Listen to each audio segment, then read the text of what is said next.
I don't know if you How you doing there, Jeremy? Mike, nice to meet you. Hey, Jeremy. Yeah, absolutely. Perfect. Okay, perfect. Well, you everything go well with it? Yeah.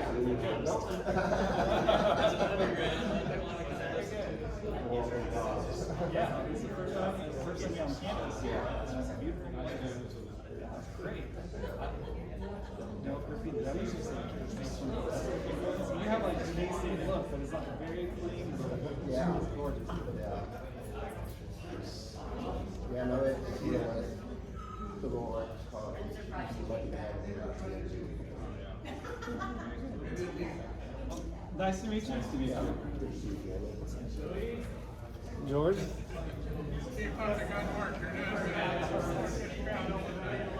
Hello.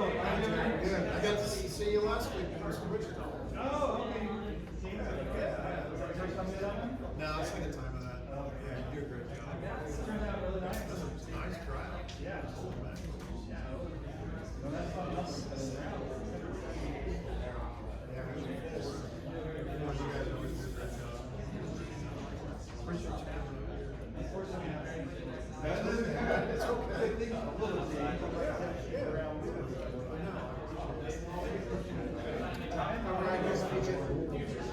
Stop here. I'm Ryan. I'm the superintendent.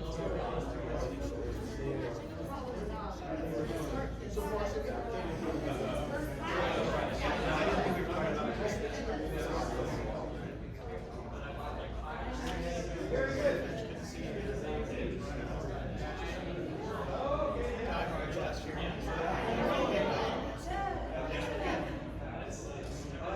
This is a lot better than clearly they didn't want to have a conversation.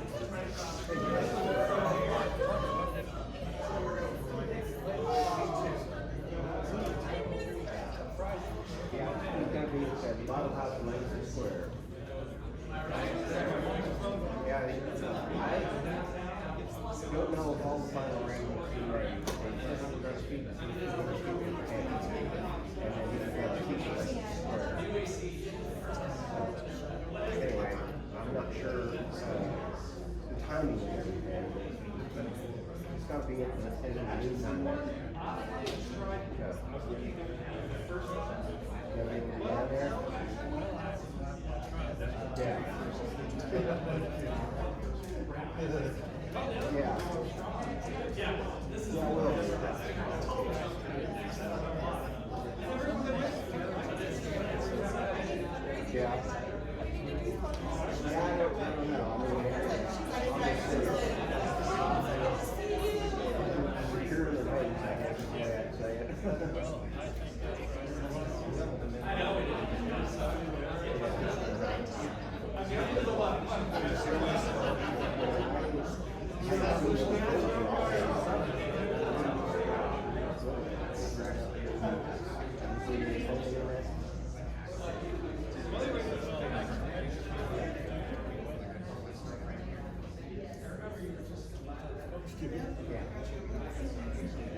You know what I mean? I don't know.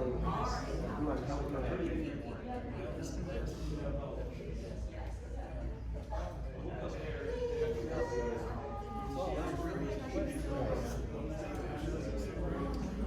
Testing.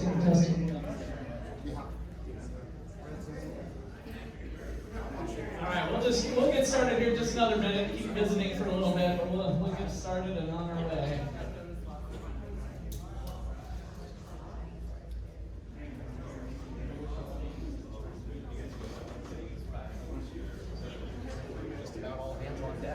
challenge.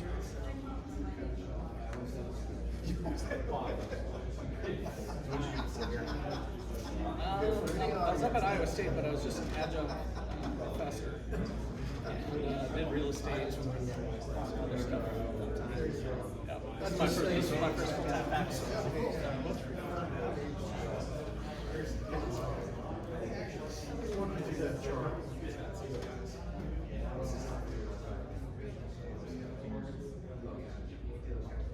John, are those rates pretty good? You know, What's that? are those rates pretty good? You know, I haven't had a chance to really look at it. It's so close to being, you know,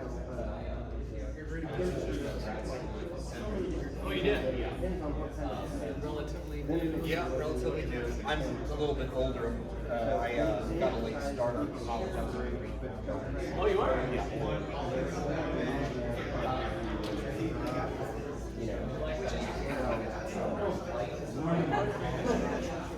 Hi, how you doing? All right. We're all good? I think so. Right. Yeah, that kind of thing. How you doing?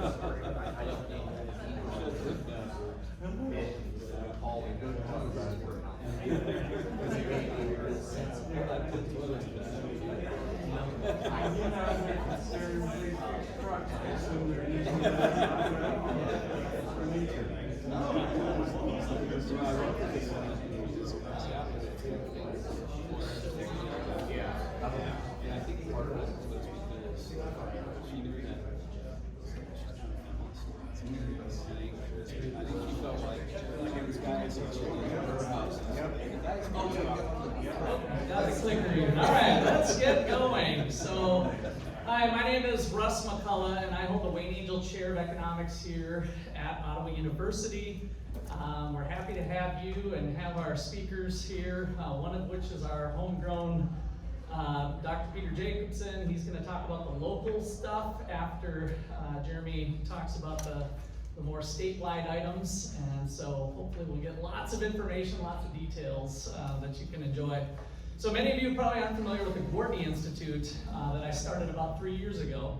And so I'd like to say the Gwartney Institute is one of the best places in the Midwest for free enterprise education. So we do lots of student activities, student programs. We do readings and book clubs and some movie nights and other things to really get students engaged in the ideas of freedom and free enterprise and the benefits that it can bring. We do a Faith and Economics podcast that's weekly, so it's on all the major podcast apps. We just celebrated our 200th episode, and so we like to think about ideas of faith and its overlap. Sometimes we just talk about economics and other issues, and other times philosophy. So our professor team is Dr. Jacobsen, who's an economics professor from George Mason. He's a recent grad. And then our other professor is a philosophy professor. So Dr. Clark has been here at Ottawa for about 5 years. He was an adjunct for a while. And so we have a lot of fun, engaging discussions in our podcast. And then we've started a PPE major, which is Philosophy, Politics, and Economics. Is a new major here at Ottawa, and so we really like to engage in an interdisciplinary way as well, and not just the econ geek out stuff that we're going to do today with lots of numbers. Ryan was just saying like he loves just digging into this stuff, and we're certainly do plenty of that as well. So we got kind of a wide reach with the things we do. We're also reaching out to high school students, so we have a program coming up on the 21st that is engaging high school students with some activities in the afternoon, including talking to the author of this book, who is Dr. Jim Gwartney, who I named the Institute after. So he is going to be our guest speaker. That's going to be an event that's open up to the community members as well, for at least the dinner speaker event. So that's this coming 21st of October, and we'll have a nice dinner, and then Jim will be talking about some issues with economic freedom and all the goodness that it brings the world. And so we have this book that some of our high school students will be engaging in, and so those activities are out there. High school students get paid $50 to come. So if you know some high school students, Dr. Cobbs might know a few. So we've been trying to reach out to the high schools, and the students get paid also travel expenses. So we have some students that might be coming even from out of state. They get up to $300 of travel expenses paid. So if you've got ways to reach out to people, we've been trying to get into the schools, but we like to build up high school economic education, and this is one of the ways that we do that as well. All right, so without further ado, let me get out my phone here where I've got a bio for Jeremy.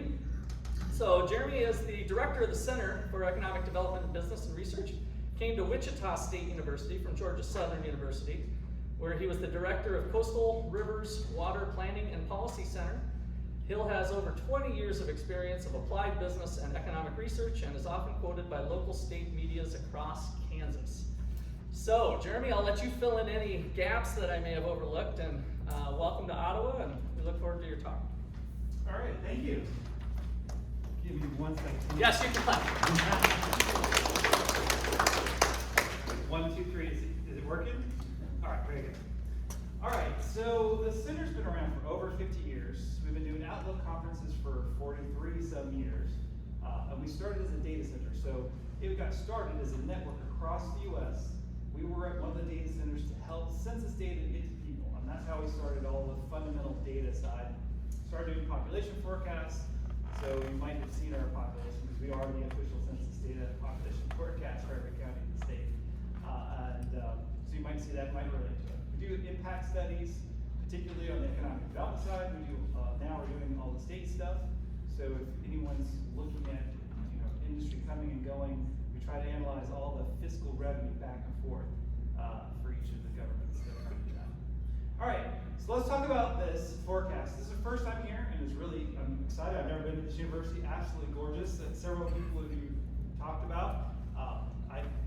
The beautiful architecture. You look a lot like K-State, but you have still extremely clean, and all the trees. I think it's a gorgeous place. All right, let me just go forward. There you go. So one of the things I like to do when I do these Outlook conferences, usually, by the way, when we're done with this, I'll send you an evaluation. I want to know if you like this or not. If you want me to come back, I'll be glad to come back. There's a couple of people in the room that went to a different location, and that's the only place I've not come back because no one showed up the next year. So if you want me to come back, let me know. If you don't, also tell me, and I won't come back if it has value to you. One of the things I usually do is they would love to come every year and show you my outlook last year. So this is what I was thinking about last year in the economy. I do this because not only it keeps me honest and saying, okay, how accurate were we in our forecast, plus it gives us context of how the economy is changing. So last year I said the Kansas economy I thought was going to grow about 1%, and it is exactly 1% year over year. Right now it looks like we're still right on track to be exactly right. That is a strong growth for the state, by the way. So we had strong growth for Kansas. We had a usually strong growth for Wichita, and we were absolutely right. They're 2% year over year, which is really strong. Over the last 15 years that hadn't happened. Strong for Wichita. The rest of the state was close to net zero growth. A little bit growth depends in those micropolitan areas. I used this theme of a raceway last year. And by the way, every time I don't use that theme, people get mad and say they want me to do themes. So I'm doing it just because it's always a crowd request.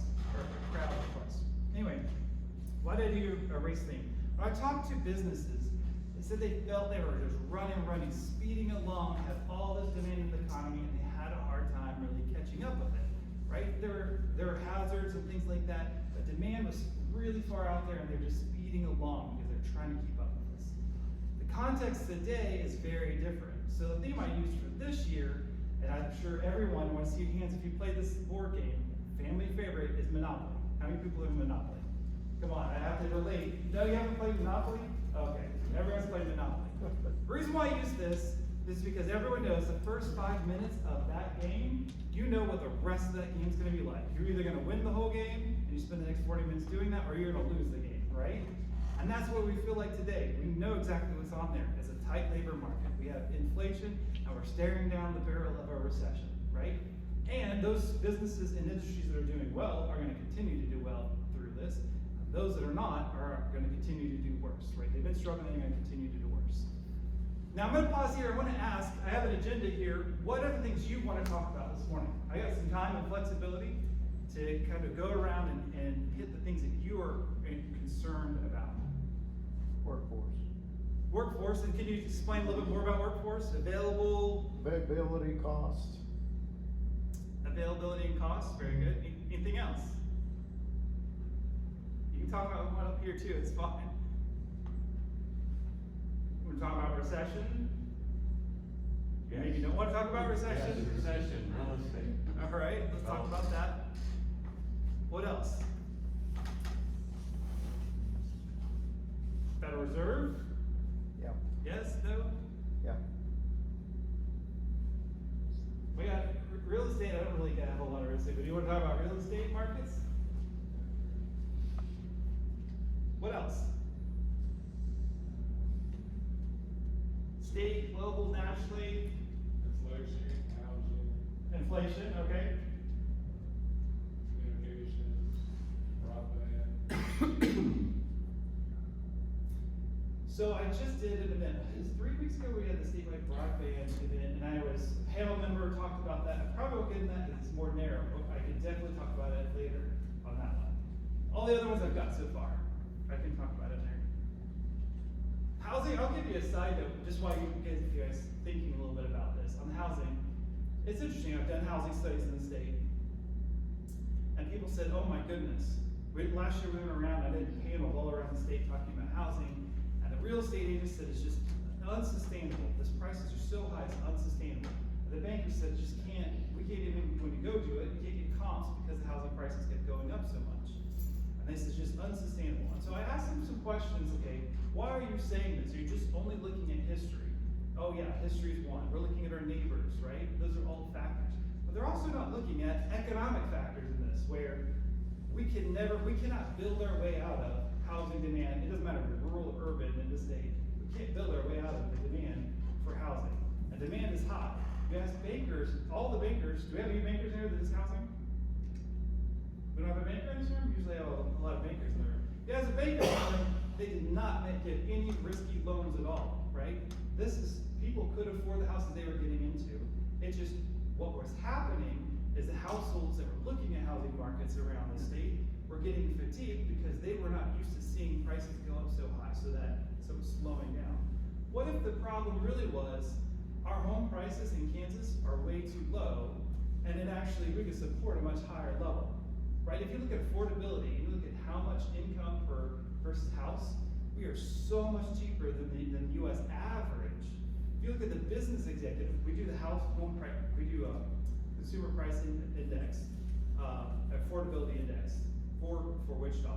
When you look at for an executive, we were somewhere around like 25-27% cheaper for an executive to buy a house in Wichita than just the national average, right? That means our houses are really too cheap. So if we all of a sudden, if we have some support behind this, then that's all of a sudden and it's faster than construction costs. That's going to finally open up more ability to build the more median income and lower income houses, right? I usually say that, and most people really freak out. But then I talk about businesses and start going a little further, and they say, "Oh yeah, that kind of makes sense." So our housing problem is more. We just have an unrealistic expectation of what house prices should be. We won't build our way out. So also the other thing that's going to probably happen, if we can't build it, is the shift in demands are going to change. Because millennials that are coming out expect to have their houses that are like their parents, right? They can't afford that. Especially now they can't afford that. These houses for all those airplane bungalows we have in the state, there's going to start being demand for those and renovating them, and that will be a shift. But that's going to take years for that shift to really turn. That's a likely scenario how to get out of our housing problem. Any thoughts as you're a real estate expert back here? Slower. So less buyers, overall. So prices are holding.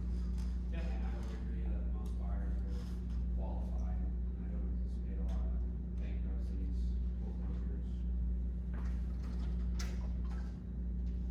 Very good. Any other questions? Yeah. Outlook on energy prices. All right. So outlook of energy prices. So we have a Kansas perspective on this, which we sit pretty darn well in here on that segment. And then this also goes back to inflation. So I'll try to hit that one as well. All right. I'm going to do a road recession. Why? Because we had all this discussion about a recession this last year. Let's look at this, on the fundamentals underneath it. Let's talk about what's the risk going forward. I can put this household stability because we had a big shift in this power dynamic from the business to the household. Now the households have all this power as a consumer in the economy. We just need to check to see how much of that drive is left in that household, of how it will help us as we recover or go into a recession. For business conditions, I'm going to talk about industries in our annual survey to see okay, what's happening on the industry side. How will Kansas handle this recession, potential recession, versus the US? And then I'll do our overall outlook. Sound good? All right. When I was thinking about the economy, and we were putting this together a month ago, I was thinking, well, we should really slow down. And I thought we were going to be more on this side of just visiting and less likely to be in a recession, which I'll show you in a day. The data behind there I thought was still growing and still doing fairly well. However, now just 3 weeks ago, the Federal Reserve came in and said, we are going to ratchet up rates, and they did their forecast, which essentially says they are going to put us into a recession. So that's after I did my forecast. So that really puts us all of a sudden to just visiting, so we're almost certain to go into a recession because of how they're changed from being a dove, you've heard that comment, where they're not really going to increase rates. This summer they said we're going to do it, and they did a little bit, to now they are very hawkish. They are increasing rates, which is going to tip us over more likely into that recession. I had us closer to the 70% range of our mobility for a recession. And then last week, we had OPEC, talk about energy. OPEC hit and said they're going to cut barrels of oil. Well, the big issue we had this whole last year really was more on the energy side of oil and gas, which created inflation. But we were at a very risky point, and so that the conference board last Wednesday, or when that happened, they put out their indicator. They said it's a 98% chance of a recession. This morning, business economists put out their survey, and although employment was really strong last week, they said almost clearly a recession. I want you to know how unique that case is. In the last 12 recessions in the United States, we haven't had a point where all these economists were saying clearly we have a recession in front of us. That's a very unique scenario to be that close to it.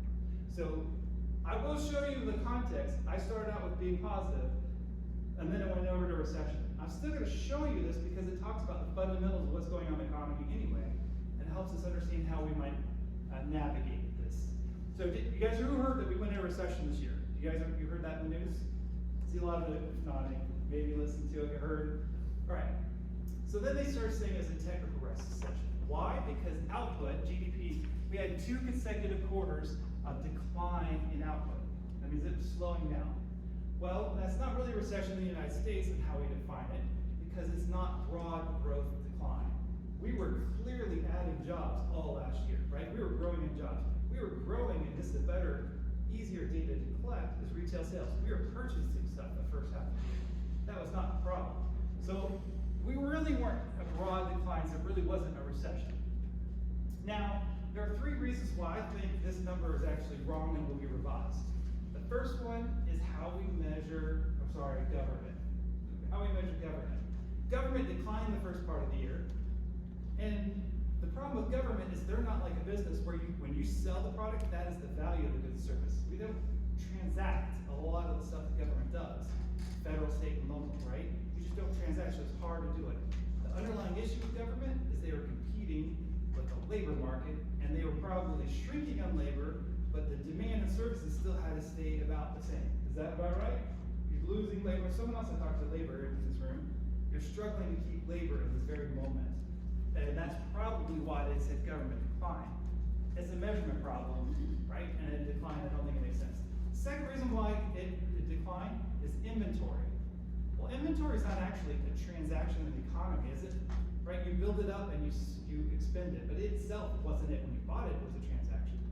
Inventory picked up all last year because what happened during COVID, we were building up, we were worried about supply chains, we were building up. The first part of this year we were expending it because we had a lot of nervousness in the economy, spent it down. Well, that's not really a transaction. And the third thing I would say is really right up here. Gross domestic product, how we measure the economy, and gross domestic income are almost essentially the same measurement.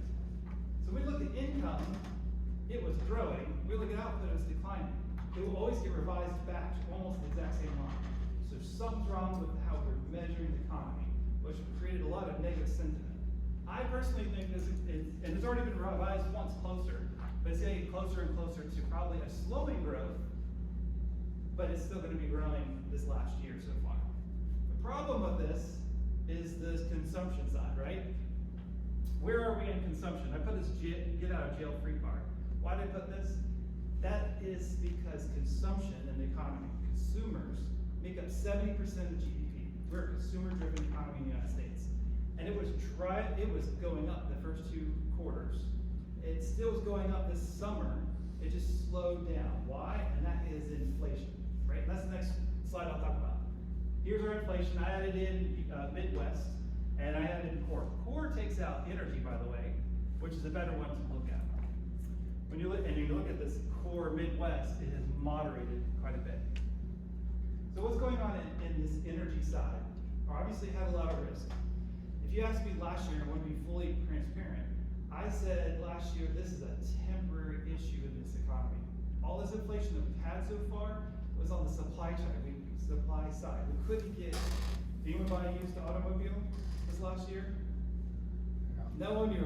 One person, I'm very sorry, you overpaid, right? It's because we couldn't get the new cars in, and the new cars weren't going to the used market. It was a supply chain issue.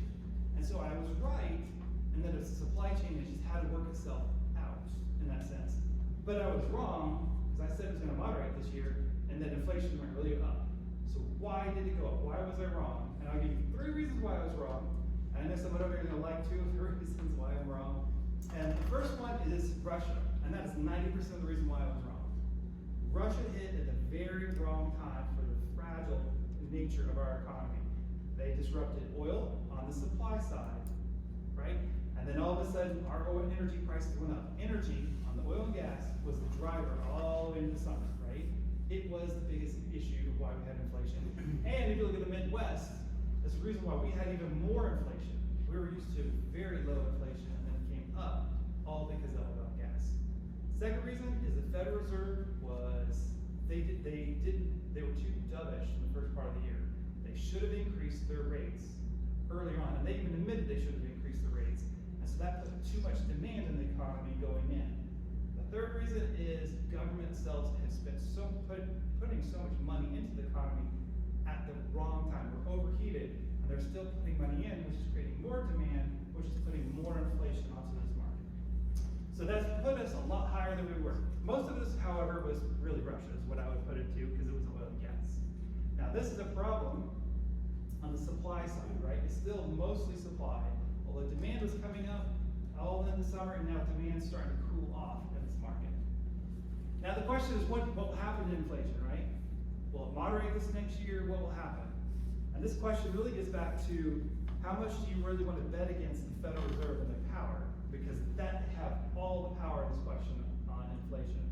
And I would not bet against them. They said, we are going to tackle this, and we're willing to put us in a recession. So I wouldn't bet against it because they're willing to tackle it. However, they're really good at taking out demand out of the economy. If consumers were just spending, and that was our inflation, increasing a rate would drop that demand really quickly. When we have a supply issue, increasing the federal funds rate, which makes loans more expensive, doesn't really bring that demand down really fast. And so that's going to be the problem as we go forward. I feel like I'm getting a little too technical for you guys, but let me give you some reasons, and let's talk about it in a second. A little bit more. So potential causes for recession, Russian invasion, already heard. Inflation could have been an issue, and it still could be out there, although demand's already weakening. So I don't really think that's the big issue. Global slowdown and continued negative consumer sentiment is clearly keeping the demand, cooling the demand off in this economy, right? But I don't think that's really the recession. Last year I said my number one concern of a potential recession is federal policy error at this time. And I've been saying that nonstop, and it's still, that is my number one issue of what could put us in recession is right here. So the question is, what would the Federal Reserve likely do? They already said they're going to increase rates, which the rates itself is not that high when you look at historic standards. Last week it was around 2.6, the effective rate, and they're going to continue to go up. So what I think is going to happen is they're going to probably continue to increase their federal funds rate between now and December. Because if you saw the employment numbers last week, employment came in high. You think employment being high is a good thing for the economy. Federal Reserve's gonna see that and say the previous rates they increased was not effective. That means they're gonna tackle that even harder over the next 2 months, 3 months, right? They're gonna go even harder on it. They're probably likely to take a pause. I said have to. They really do need to take a pause somewhere in January or February, because every time they increase, it takes a couple months for that to work through this economy, for consumers to all work it out, right? To get your loans, to get mortgages, for people to see if I want to buy the house or not, if I don't want to make an investment. It just will take some time for it to work itself through. So I think they're going to take a pause to see it. If somehow they do get inflation under control, and some of that supply chain is fixing itself really less on the Federal Reserve, that would be the soft landing, and that means we just slow down this year and we continue to grow throughout the next year, right? That would be the perfect storm. I was thinking that was around the 20% to 30% chance, but with the employment going down, that my chances of a soft landing is decreasing dramatically. If they don't get that really big decrease in inflation, they're going to keep tackling it and put us in recession by spring, right? That's the likely scenario. Probably not what you wanted to hear, but that is the most likely scenario that would happen. In my forecast, which I was really building a month ago, I thought, okay, it won't get us in a deep recession because we still have fundamental drivers of the economy. Consumers have jobs, consumers have wealth, and they're spending, and businesses are excited about the economy, although they're concerned about the economy, right? There's still enough demand in the economy. I think if this continue to go, that we'd have a bounce back in the second half of the year. All right, I feel like I went a little too technical. Any comments or questions on there? I have a question. Yeah. So back in the 70s, we had stagflation. What's the potential for us to have stagflation? I don't think we're gonna have stagflation, but the scenarios, we have to get on a lot more scenarios to talk about where we might have stagflation. Right now, the concern this last year was where was our runaway inflation, right? Because we had supply and we had so much demand going after it. I don't think this itself will put us in a stagflation. Which stagflations we're just talking about flat, right? No inflation. And that becomes hard for moving money around and cash and investments to go to a useful source. I might be using the wrong term, thinking like. You want a declining inflation? There's inflation, but the economy's not real strong. Right. Kind of happened at one point. Right. Well, right now, our economy, the fundamental drivers, investments are there, businesses are there, households are engaged. So I don't see that being a fundamental of the economy is still driving. It's very heated. And so that's why the Federal Reserve feels the power. They can push some on this economy to slow it down because we're pretty heated. If we're at full employment, we're pretty heated. So I don't think that's the question. But I like the question, I just don't think that's an issue today. What's the impact of the increase in wages that we've seen on the inflation? And how do those interact? And that, go ahead. Right, so the increase in wages. So the idea, particularly early half of this last year, was as prices went up, we're worried just to consume. That means we don't have to increase wages. As we increase wages, it's going to increase prices again, and we're going to have this wage spiral, which is really what we're thinking about. And I haven't seen anyone do any kind of analysis in the last few months, but the first half of the year, there really was no signs of it being working both directions, right? We were only worried one direction, and so there wasn't this spiraling effect yet. But there clearly is some, that's probably why no one's done it this summer, there's clearly some of that starting to happen where because before it was that supply chain issue, because prices are going up, now we're getting this other kind of inflation that's coming out there. I don't think it's too much yet because wages have cooled off quite a bit this summer than it was before. But that is a concern, right? And that's one of the reasons why the Federal Reserve's attacking it so hard, is it was supply chain, and then now you're seeing a little bit of that effect over the summer. Quick question. So, Yeah. you had touched on supply chain. I heard that the supply chain issues might be sorted out within the next year. Is that sort of where you are? So I have a slide later on. And actually I had the opportunity earlier this year. I went down to Florida to Orlando and did this whole event for supply chain people. By the way, this is a fascinating thing that's going on in the supply chain. Predatory pricing at ports and all kinds of stuff. At that time, this is, all the experts, this is a huge group of people looking at supply chain issues. They were still thinking a lot of that might work through by the end of this year. But further things have happened since then that have pushed it off a little further. So a lot of that supply chain should continue to relieve itself. New car problem, they're producing it, but they're still having problems with chips, right? The goods for retail, they're still struggling to get all balance of materials into their stores.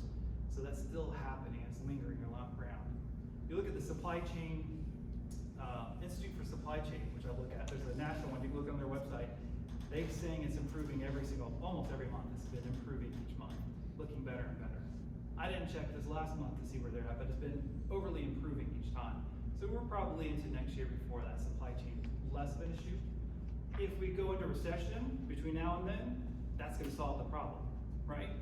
As soon as we have a pause in the economy, all of a sudden, which I'll talk about later, that's gonna put a pause, and that could be healthy for this economy when we were so overheated because a lot of government spending that really kept us going, now paused us enough to fix the supply chain problems. And then a lot of firms will feel a lot better once the market starts to rebalance like that. Is that good? Your comment? Mine is supply chain related, so if you Yeah. just find the nerd, No, yes. So, I know you're saying that it might settle down in this next year. All of the quotes that we're getting for just inventory construction type materials now are still 32 to 52 weeks out. And they're standing by those, like, we're not going to get it this year. We had things we ordered earlier this year that still won't be here until next year, or the end of next year. At least that's what our vendors are telling us. Yeah, so 52 weeks, you're talking about a whole year out. In what market are we talking about? We're the city of Ottawa, but this is largely for our utility type materials inventory. So yes, utilities, when someone who brought up broadband and stuff. Someone brought up broadband in here. Oh, broadband. Utilities and broadband, that's a whole other story. And the problem with those are not gonna slow down even after that. That's just a unique segment. Why? Is we put a lot of federal funds behind it, and all the CARES Act, everything, all the money is out there to make that infrastructure. And that will continue for more than a year out. So that's just a unique. And then on the construction side, because you're doing a lot of materials, we have all that funds also going into construction materials, went from houses to industrial. And so that one also is not gonna cool off. But if you're, trying to think of this audience in this region, steel, some of those things you should have some pressure off, but some of the metals that you use for construction probably won't cool off too much. Great questions, I'm glad we're getting into this detail. Anything else? All right, so I put this in here. Everyone play the game. You roll doubles 3 times. You go to jail, right? We've already had 2 rolls. We might be on the 3rd roll with one, like a 3 down, and the 3rd dice rolling around on a 3 is kind of where we're at, where it could land there, it might not. I think the conference board saying a 98% chance is just really kind of, it's unrealistic for everyone to have that much clarity that we're almost perfectly going to go in recession. Now, if everyone's watching a recession, which we all are, right? Businesses, governments, the Federal Reserve, we're all watching it. It is very possible that because we're being so careful that we will navigate right around a slow turn of this. So that's why I wouldn't go all the way to 98% and promise a recession. I just don't think that level of detail's there. Again, I was thinking more that we're gonna slow down back 3 spaces. It's more likely that we're gonna go into this recession. All right, that's enough. I spent way too much time talking about a lot of negative stuff, but hopefully you feel informed on that one. Let's switch to the topic. Households. Last year, I told a whole story about how households had all this power. Actually, I said this before the COVID happened, that we had this power dynamic shifting, it just got accelerated. This has created a lot of opportunity. The market, demand, and power, all those things that we had problems with in the economy over the last decade, was solving itself because the market forces were there. Households now have more power, and they kept growing. The question are, where are they today? Right? Wages went up, where are they today? And the question is really, from the lowest income, like the Baltic, all the way up to the boardwalk, how are those households doing? And how much strength do they have? This is one of my favorite indicators of the labor market. And since I haven't been here, I have to explain it a little bit, but it's very simple. Unlike unemployment, which unemployment can give you some mixed messages, you cannot hide from this one. All I do is take everyone who's 16 and over that's employed and 16 and over in the population and divide the two. Is there labor slack? And this has told me that we went into this and we came right back out really fast in Kansas. we're back to full employment right after we did the lockdown, right? What's impressive about this is baby boomers left, and they're still counted in this, even though they were leaving the market, right? So we were full. So last 2 years, I kept telling firms, you better start increasing wages and hiring right now, because this is the time to soak up all the excess labor that's on the national market, because we don't have them here, right? We are already too tight in this labor market. If you didn't do that, I have a sad news, is the US is now fully back. Matter of fact, if you look at this prime age worker, that very core, the one that would even be able to move 25 to 54, they reached an all-time peak of 80.3. That means 80% of those people in that age are fully employed, right? Don't forget about disabilities and all that, it's also included. They are engaged. So this issue saying, hey, we're looking at the next in person, and they're not quality. The reason why they're not quality is everyone who is of quality in a sense, they're showing up or have a skill, already employed, right? You're looking at someone who's already employed, not someone who's not employed. If you look around the state, Kansas City was driving, Wichita was doing great, and Northeast was strong as well, right? It kept growing. It slowed down here in recent times, but this data can get revised too. I don't know why it dropped. I don't have a very specific reason of a big closure or anything like that to drop recently, but it's still positive. All right, one of the things we kept talking about is the tight labor market. Let's talk about how much pressure there is about different markets around here. And I got a simple way of looking at this. I said, what is employment over the long time and population? Because you have to have people to have employment, right? And if any time employment was growing faster than population, you'd have more pressure, right? If employment keeps growing, at some point you have to add more people, migration, to solve that problem. Kansas City had the highest one. South Central, which hasn't had it for a long time, has just recently, all that growth in employment has all of a sudden created a lot more pressure there. And then here, we look in the Northeast area, you have population growing, but employment not as high. Well, one of the factors here is that you have people who live here in this region, and they drive in another market. Kansas City's one of them, right? And so they're just driving over there to fill their demand. So that brings the pressure off of Kansas City a little bit. So am I really worried about this? Not really, but you're really connected to Kansas City, so you have part of that pressure. Yeah, okay, so I just want to make sure I understand. So when you hear everyone saying, hey, nobody wants to work anymore, I can't find people to work, that's not actually the problem. The problem is we have too many jobs and not enough people in the area, living in the area, the population to fill those jobs. You said it perfectly. Well, I'll put it, I like that with context. I'm gonna tell you the real problem underneath that in just a second. Okay, great. But I like the context that you put there. Do you guys remember hearing during the pandemic we had this discriminatory effect of how COVID hurt certain populations, women and minorities? I thought it was time to check in on this. This is at the national level. And you look at women's labor force participation rate actually hit an all-time high, as high as it's ever been in history. So women have recovered and they're back engaged in the labor market. And those people who are not actively engaged or not participating, they're slowly re-engaging this labor market. That, you're gonna love this, the invisible hand is fixing and creating some of the opportunities in this market that wasn't otherwise there. Same thing with minority, right? Those markets have came back and almost are about back to previous peaks. I did this in Wichita and asked some questions about how those HR managers are handling it, and they are changing all of their practices, really going after every single talent and training them and bringing them in. Right, I was sharing right up here, we had someone from the chief economist from ZipRecruiter, one of our speakers, saying that they went from 7% before the pandemic of where they would do head searches to find the next recruit to their survey was 30%. 30% of the jobs that were made this last year were of headhunted sorts. So how to do this? That means the HR person is actively going out there and finding the next person already employed, just bringing them in, which that labor force, right, we had this hollowing out of the middle income, right, because it's dynamic of households having more power, this is the invisible hand just solving a lot of that decline of the middle income class, right? They have more power and you're seeing more upward mobility. All right, I hate this slide. I always thought this was gonna be a good slide. I showed this last year, I said, oh, I'm not gonna have to show this again. And I looked at it, I think this is it. I'm gonna show this every single year. Your question, what's the fundamental problem? We do not have a labor problem in Kansas. We have a wage problem in Kansas. This is just dividing the cumulative, just taking them both back to 0% at this year, which we were lower. and showed how they grew over time, and that gap keeps widening, inflation adjusted.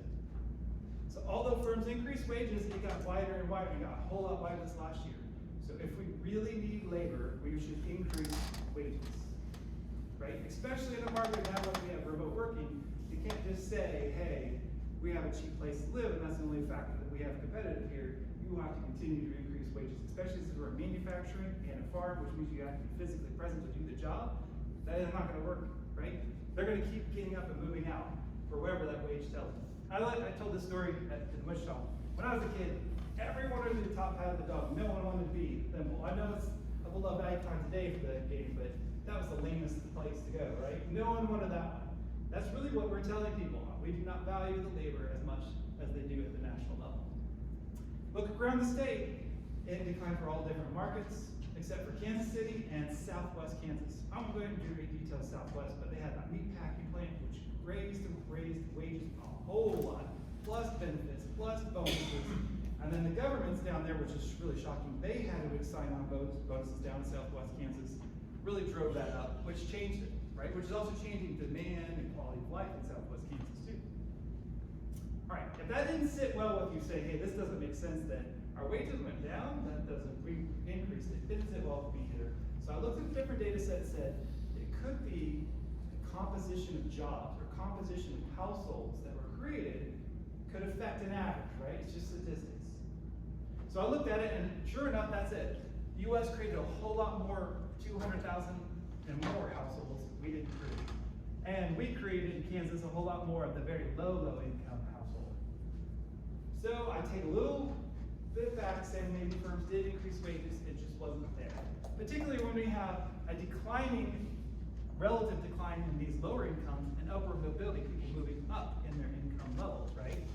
So that's a good sign. This is why I'm saying this is a driver to the economy. When people have more incomes and they're driving it, they're going to continue to move forward. It's just Kansas was falling behind on that list on our composition. This is an issue that we need to talk about. And a weakness to our overall economy. What's the takeaway? There are plenty of jobs on the household side. They should feel good. Voluntary quits are still going on. They're going to quit and move up to the next job. Every time they move up, this is a good thing. I want them to quit your job and go to someone else because someone else values them more and they add more productivity to this market and they have more wages. I want them to quit. I know you as an employer don't, but if you as an employer don't want them, you need to figure out how to retain them and train them and move them up in their position. And this is the big driver to this economy. The problem is inflation. And on that inflation, it's not the boardwalk, high income. I'm not worried about their risk. I'm not worried about the Indiana, which is the upper middle income. I'm worried about the very lowest income household, right? The very lowest income household who this last year they had to buy the used car at a very expensive rate. Rental prices for houses have gone up more than we had, particularly in Kansas, double digits. They're getting eaten there. They're more susceptible to gas. The gas prices were high, so they're just eating away all the savings they had last year. It's almost gone. Both did an analysis of this, and they said, if inflation stays where it's at, they'll be out by December, and we're gonna have bankruptcies. So if you deal with households that are that very low income, which includes students, by the way, their buying power is continuing to decline, and there's risk there of foreclosure on loans and things like that. But I'm not worried about the other sides of this, and they could be a driver, particularly for Kansas. All right, ready for businesses? Talk about the structure of Kansas and their industries and how they grow. Ready? All right, let's get into it.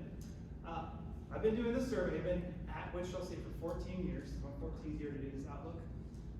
And I did a survey of firms across the state, asking them, hey, what are your thoughts? This year I put an index. Don't worry about the number. The red line is their 14-year average. My question is, if it's above that, that means they have increasing optimism. Below that, they have decreasing optimism. What does this tell us? They said last year, material costs were going up, and the prices they charged the consumer was going up last year. Makes sense? And they're both going to moderate this year.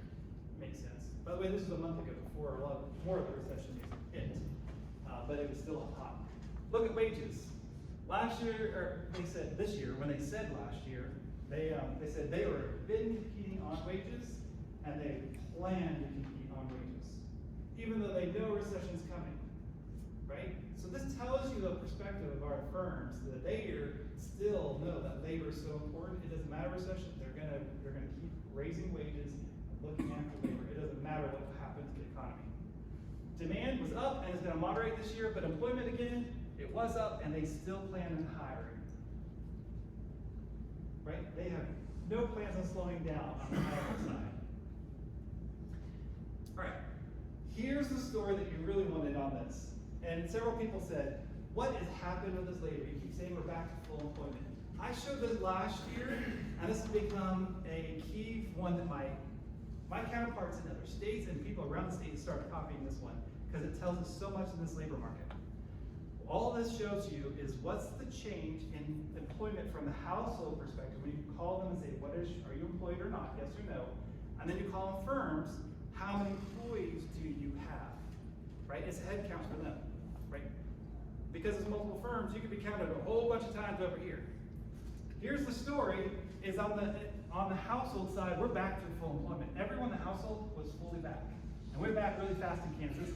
And here in Northeast, it was essentially back really quickly. We had a little bit of a gap there this last year, but it came back. Households are employed in this market. Now you go to the businesses, they're not back. Why? Part-time jobs. That's the upward mobility. All those people who worked in retail and food service, they looked around. Well, let me back up, right? How much time do we have? Right, I got a little bit of time. So, one of the stories I've told, I haven't been here several times, I haven't built this story up for you, right? So, what has happened over this last decade, or more than a decade, is that people would go get some college or some experience. They go in that labor market, but the businesses had all this power and the household had no power, right? And because of that, they said, you know what, I'm gonna stop. I'm gonna take out my training dollars, I'm gonna take out all this, and I want 40 really high quality candidates. I'm gonna hire the person that's overqualified because I can, right? And that has dominated the market. That gave this imbalance. That's why we had this declining middle income class, because they weren't valued. So all these people had some college or some experience, they just kept getting beat out in this market. And so they went from getting some college and they went down to retail and all these other things, right? And they made a living. They went to the Dillons or what's that retail store? Dillard's, there you go, that's the one I was looking for. They went to the Dillard's, they went to full service restaurants where you sit down and made a career. They had experience of managing people, right, and dealing with those. We went to COVID and they went around and said, hey, this labor market's hot. I got some degree, I want to go work at that bank now, and I've managed someone and have all this experience, and that bank said, absolutely, we're gonna hire you for a full-time benefited job, you don't have to work nights and weekends. So that's what happened, we just shrank that. This is a shift in this labor market, and if I would use that time period, I don't think we're gonna get back to that in the foreseeable future. So this explains that gap between why businesses say, but it doesn't understand where are they, households say, well, here we're working. They're highly engaged in this labor market. They were not lazy in Kansas. So a little while ago you said that the difference between the wages was largely those that were, in my terms, boots on the ground, or you were talking about the farmers, the places you have to be where you actually have to show up to work to do that job, as opposed to being able to be virtual or living where you want, have all those kind of benefits. So those are the jobs that are still struggling, that in the restaurant, that with the wage gap, is that's where the struggle is on the employee side. You're getting ahead of me. I'm sorry. You keep asking these questions. I'm gonna hit that in just a second when I talk about industries. Okay. Because maybe my next slide. Okay. I'll hit a little bit more about what's going on that labor side for certain industries. Okay. So if I understand what you said here is that people left the retail and hospitality restaurants to go work in offices or banks or so they wouldn't have to be. Yep.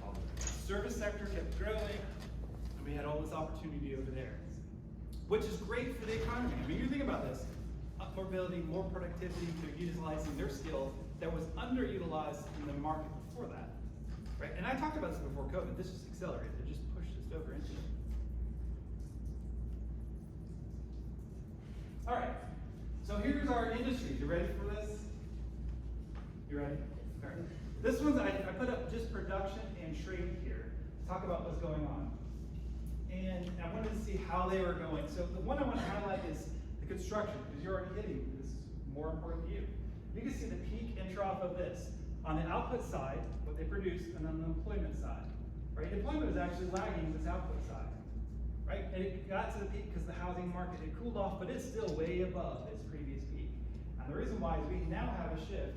We're producing less houses, but because of all that federal money, you're gonna continue to produce. It is not gonna slow down. Any amount of recession, you're not gonna stop producing because you still have all that money because of CARE Act to build all the buildings, right?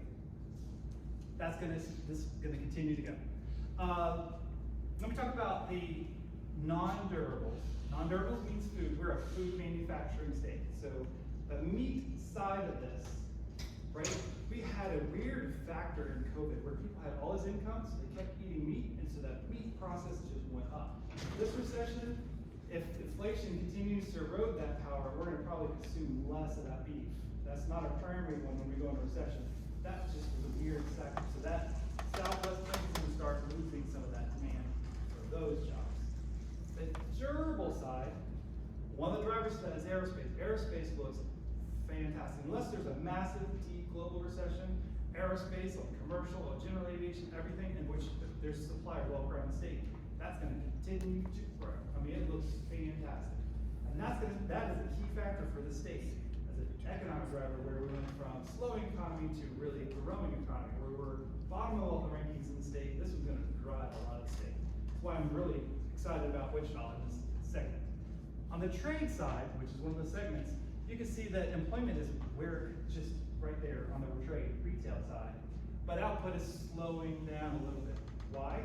Let's go back to inventory. Retail is struggling to keep up with online sales, right? Because they can't get the materials into the stores. They just cannot compete. And that's why when you're going around, you're looking at this. What will likely happen to retail? I hate to tell you, we're probably going to have a shrinkage of the amount of retail stores and spaces and staff that go into it. We just cannot support that because of our spending. It will continue to shift online, we'll use less labor, more efficient. All right, now let's go to services, right? On the employment side, it looks around zero, and then you can see this big growth in information. Information includes newspaper, and it includes publishing. It also includes a neat sector, which I like, which is over here on the data processing and hosting. Think about data analysts, big data, that big trend, which makes everyone more efficient, or made you more efficient when you had to use your computers during COVID. This one's not slowing down at all. Output or employment, lots of growth in this sector. On the bank side, we don't have any bankers in here, here's examples. They kept hiring them, but as soon as they hired and trained them, there's high turnover in the banks, and they're slowly starting to decline on employment, but their output's going up because of more of the federal funds, which makes making loans more affordable. We had a problem in Kansas, and I shared this way before everyone else. We had this trend because of what's going on in banking. I said we're gonna have a lot of mergers and acquisitions just because the market was so hard because of the rates that were out there. It was unsustainable for a lot of these small community banks. Well, now that's shifting back over. And so all those community banks who were just getting bought up by all the Emprise and all these other companies, they now have a lot more leverage to be more successful because the federal funds rate is coming back to a level where they can make more money off of those loans. And that's where they make a big chunk of leverage. So it's gonna change that dynamic quite a bit. This is the last one's a hodgepodge. And this one includes leisure and hospitality. Restaurants and hotels or leisure. If you play the game, you want to be the first player or the second player. You do not want to be the last player playing the game of Monopoly. Why? Because you're the last player, you're just going to land on all those people who just bought properties and you're already paying instead of buying property, right? You can't build assets. That's what happened to leisure and hospitality. They were the last one into the market. And the real issue is because they're the last one, there wasn't anyone available to hire. Retail already soaked them up, so they couldn't hire anyone. They had to hire at a higher cost. They already hit inflation and supply chain issues. Made the restaurant experience just, to be honest, is not great. It's not a great experience for the restaurant industry. That's another one where it'll likely shrink. We're gonna lose some of those companies in that sector. All right, is there another question about a certain sector? I wanted to kind of lay out my thought in the industries about those boots on the ground versus something else. No, I think I was, just, you were talking at one point about the wages for those different sectors and how that was impacting the ability to attract those people. Oh,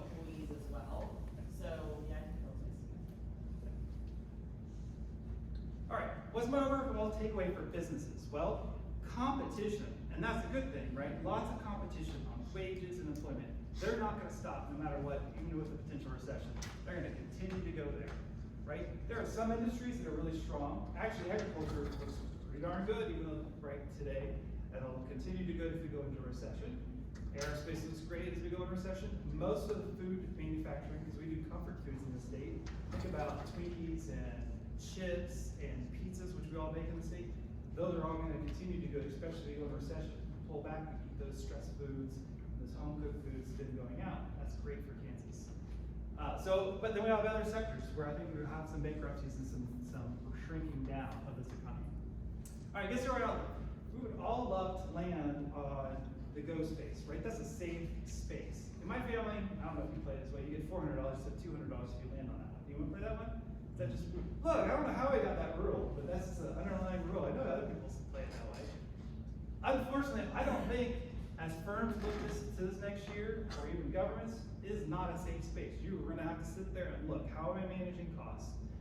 What's going on in the economy? And how am I gonna move forward, right? I had a slide up there and I missed past it. On this recession, for firms, a pause in the economy could be a very good thing, right? A pause in the economy will allow you, if you have demand that you can't keep up with, and the firms I still talk to today can't keep up with the demand, it'll give them a chance to fill all those orders and finish them. It'll allow you to, the gap in your inventory, which is causing a problem, allow you to build up your inventory. And all that hiring that you had problems from all the weaker employers, you start hiring them up or buying out your competitors, right? So a pause in this economy, as long as it's small, can create a lot of opportunity for some firms, but it doesn't mean it's good for everyone. All right, here's my outlook a month ago when I was thinking more positive. By the way, this is still not as optimistic as firms are telling us, or all those promised jobs you can see, like in the manufacturing, you saw the mega project at Kansas City, and down in Wichita, doesn't even come close to it. But we were optimistic, but not nearly as optimistic as this last year, right? I'm not gonna just go and move to the next slide. When I did this a month ago, I had my high expectation, I had my low expectation, and for Kansas, I net out 0 growth, right? We declined the first part of the year, but we have a bounce the second part of the year. I'm gonna come back to 0 growth for next year. So I'm sorry, it's not the most exciting outlook, but that's I think the most realistic expectation. This is my optimistic on the labor side, and how it will happen on the household side. This story, even if we slow down, is we'll still have some of those households that were left the labor market because of COVID. They're going to enter in to solve some of our labor problems. Or they were getting education and they're going to fill some of that problem. But part of the solution is migration in from other markets. Our wages are going to be more competitive, particularly in aerospace. Wages are still going up. And they're going to start attracting more and more people into that segment of the market. That's why Wichita is a little bit more optimistic than the rest of the states. Hate to say anyone think about Topeka, not looking as great on the Topeka market. Retail sales, inflation has eroded we had a big pocketbook of all these savings. That savings has collapsed. We can see employment, talking about the employment wage spiral that could happen. I think employers are going to keep that as slow as they can because of the risk. And because of that, I think an inflation adjusted 2% or less than that is probably the most optimistic we could go for retail sales in those markets. All right, our outlook. So recession probably really, really, really high. Businesses are going to be very competitive. It will be great for some and it won't be good for others. It's that monopoly story. You know how you're going to play the story the whole next year. On households, this is good except for inflation, particularly that Baltic, that small, low-income household where there's a lot of risk. For Kansas City and Wichita was not doing great for a decade and a half, is now going to rise to the stage and really drive this economy in the state. All right, questions? I think I hit almost everything, not too much on energy though. What's the outlook for, I mean, we're rural, what's the outlook for ag? I said electric, I didn't mean to. What's that? What's your outlook for agriculture in Kansas? So I don't forecast ag, but I do talk to Alan Featherstone, who's over at K-State, who does the farm management program. I haven't talked to him lately, so I don't know all the details. You know, he knows what's going on. Next door they might be monkeying with. Oh, okay, for a class. Yeah, I got it. Hold tight. All right. So the big shift in farm is that they had tons of government support and they lost it last year. And so that was a big drop. But because of what's going on in the commodity space, now we're still trading, commodities can still go in and out of Russia, that's protected. So we're not holding on that one. That means, but it's still affecting the demand, or their supply side and the demand side of who wants it from there, which is helping booster some of our commodities. I haven't looked at commodity prices lately, but fundamentally, if we go into a small recession, those commodities tend to do really well. Demand goes up for them, and that drives our economy. Since we talked about energy, we're producing a lot of natural gas. Because of fracking, we break that away from oil production, but we're an oil energy state, and we're on both on the oil side and the natural gas side. Because of the barrel of oil, because of the price, we're gonna do great. That's gonna drive the economy. Although oil will go up and that hurts households, that low income, it actually, when I did a regression a couple years ago, we net benefit every time oil prices go up because we get it on the business side of this and the processing side of this. So it is actually very good for the business, and because we're gonna produce more, we have more supply of energy, that's gonna keep our energy prices back down a little bit lower relative to the US. So I think that's gonna be good. One added comment on the ag comment. At least locally, the weather conditions have had a huge effect on agriculture. I expect a lot of hurt this next year, especially in western Kansas, southeast Kansas. Even here, the drier conditions, even though the prices are strong, the yields, the production is down. Yeah. We have, full disclosure, I do have some farmland, family farmland in Kansas, but I have a bunch in Georgia. And Georgia got all the water. It seems to swap between who gets water and who has droughts. They're getting all the water and doing fantastic. We just pulled up peanuts today, and it looks fantastic. So yeah, it does switch. But I mean, I don't forecast weather, so. Nobody does very well. The only one that's not as accurate as economists are weathermen. So. Particularly in Kansas, you know that's never right. I mean, I look where, you know what, side note, every time they say it says it's gonna rain, I don't even look at that. I look at the radar and see, is it going over my house or not? And I can seem to predict it better than they can, where it's like, oh yeah, we're definitely fine. Do you guys do that too? You actually look at the radar? I don't even look at what they say. It always says 5% chance. Like, it's not even gonna hit us. It's on the other side of the county. All right, I think I'm out of time. Thank you so much for letting me come. We'll send you an evaluation. Let us know if you want us to come back or not. So I think the format is going to be kind of open questions after Peter gets done as well. So Dr. Jacobsen is going to give us kind of the local Franklin County stuff, and then it's going to be kind of open floor for Jeremy or Peter after we do. So feel free to grab a coffee anytime or whatever. We're going to get going right away, but if you need a bathroom break, a stretch, and a coffee, we'll get started here with Peter here shortly. Hello, Peter. Nice to meet you. Yes, I'm so glad you're here. Green is a laser. You want to use it?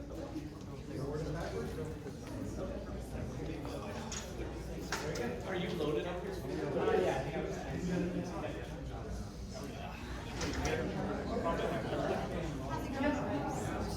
Okay, yeah.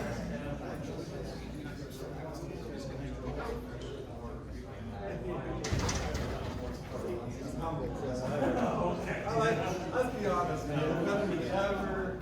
We're well people.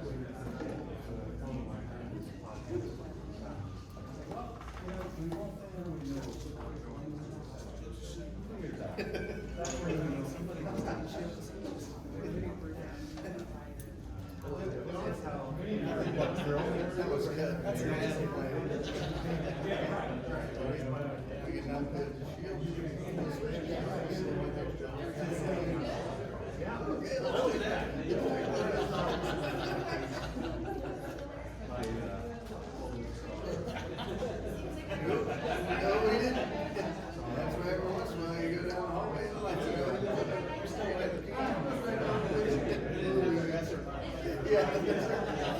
So you told me it's a little dry. Just a tad, right? My goodness. Last time it rained, I didn't even have gray hair. Well, I mean, we've got what, a 60% chance for quarter inch, and we're hoping it happens. That's where you're at. Nice to meet you. But that's not the same everywhere. I mean, that's what's hard about these bills. I've been there about 7 weeks. You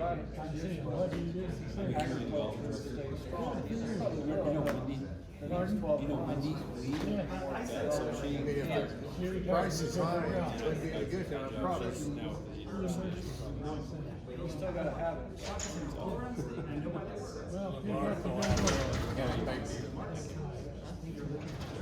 You don't already know. I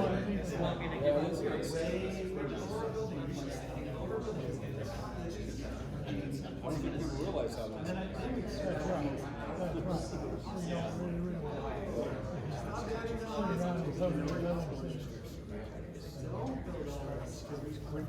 You have to have fundamental drivers for these things. With all the problems in the world, we're pretty fortunate right here. Oh, yeah, sure. Yeah, I mean, I wouldn't want to be living in Florida right now. No, that's right. Can't imagine paying for homeowners insurance or flood insurance.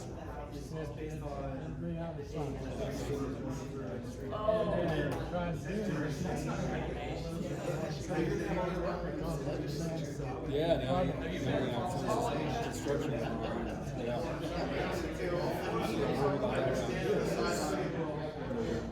Minnesota.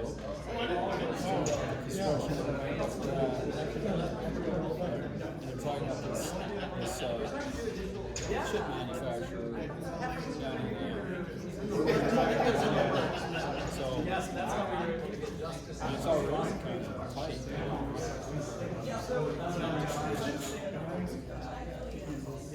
Yeah, now we're on the Yeah. It'll be worse.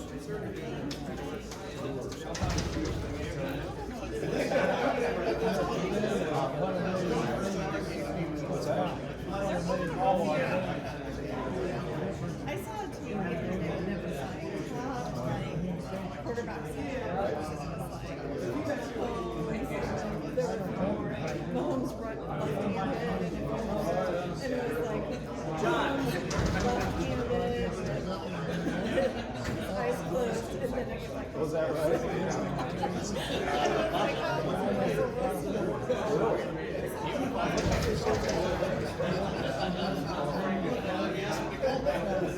well, the two had many years.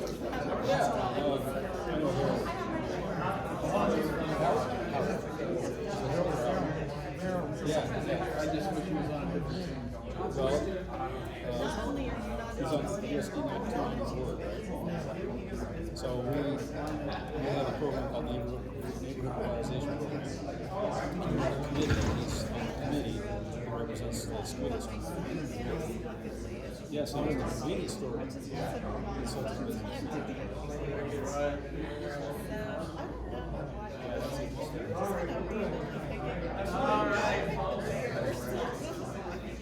What are you using for my My dad was the Broncos. I think they have a microphone. Have a microphone. Once you're a fan, Black flag, you just tell you. All right. We'll get started here in just another minute. Get Peter introduced to talk about Franklin County and some local stuff.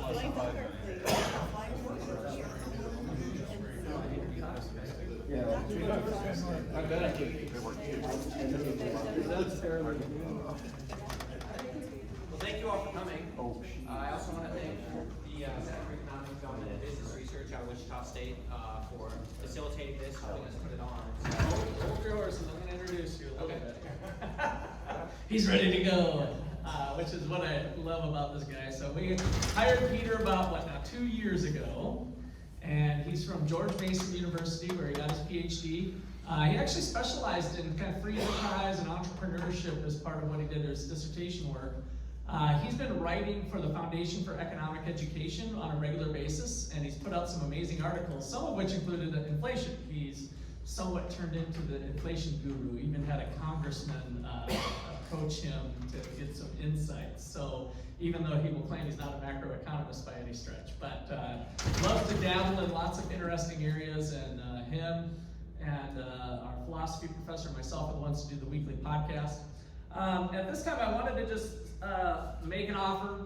We are a nonprofit place, and we have some books here that the published price is $20 at work. It helps to go to fund some of our institute activities. It's called Common Sense Economics. Jim Gwartney was the lead author on this, and it's a famous book really around the world, really simple terms that you can give to a high schooler or read yourself. It's great information for everybody. So if anybody's interested in the book, you can see me after the talk. And without further ado, Dr. Peter Jacobsen. Thank you, Russ. So inevitably, in part of this talk, there is going to be a little bit about state level stuff too. Jeremy covered it much better than I could, and so of course all questions go to Jeremy and not me. But there will be some state level discussions because you can't talk about regional without occasionally referencing state level. So here's an outline of basically how we're going to go through the presentation. Section 1, I really want to introduce you to how I'm approaching this topic for our region, some of the presumptions going into it. Section 2, I actually want to move into the data then, so we've got more general economic data. Then I want to go into something called the Innovation Index, which is a very regionally kind of centered data source or data outlook. And then section 3, I want to get into more what are called institutional considerations. Sort of one final thing, even relate us a little bit to the Gwartney Institute here at Ottawa University. And so, for the lens of analysis here, briefly just want to say, well, what is economic health? What should we be looking for? Economists generally have a few different measures that are kind of indicators of economic health, things like income, the employment rate, education. But one of the things that we should start going forward, or say going forward before we get too far into things, is that we need to be careful putting the cart before the horse. Of course, these things are generally good indicators of health, but we are not trying to seek indicators, we're trying to seek health. And so we can think of the heart rate as one of these things. There's a good heart rate for if you're sitting down, and there's a good heart rate for if you just exercised. And so different contexts are going to lead to different variables being an importance. Another example, Jeremy mentioned in his talk that he was happy sometimes when people would leave one worker and go to leave one employer and go to another employer, because sometimes that means that the second employer is going to be able to provide basically more productive. They value the worker more. And so we could imagine, at least in theory, there could be unproductive types of employment. So if I hired everybody in Kansas to go dig a hole and fill it back in for no apparent reason, that probably wouldn't be the best use of our labor force. And so employment's a pretty good indicator, but it's not a perfect indicator. There's no single perfect measure of growth.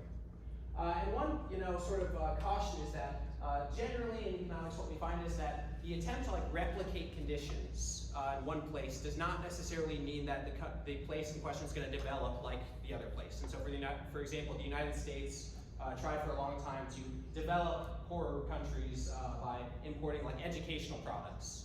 And what we find is that that doesn't actually tend to work. That just matching the level of education doesn't automatically mean that growth will follow. But regardless, these indicators are important.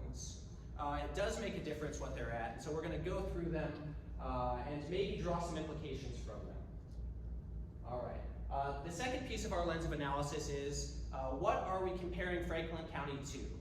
This is an important one. Whenever you ask, well, is something doing well in the economy, you have to ask the question, compared to what? Obviously, we don't want to compare Franklin County to Silicon Valley or New York City. These are irrelevant comparisons. If we were trying to be those places, it would be a mess for us.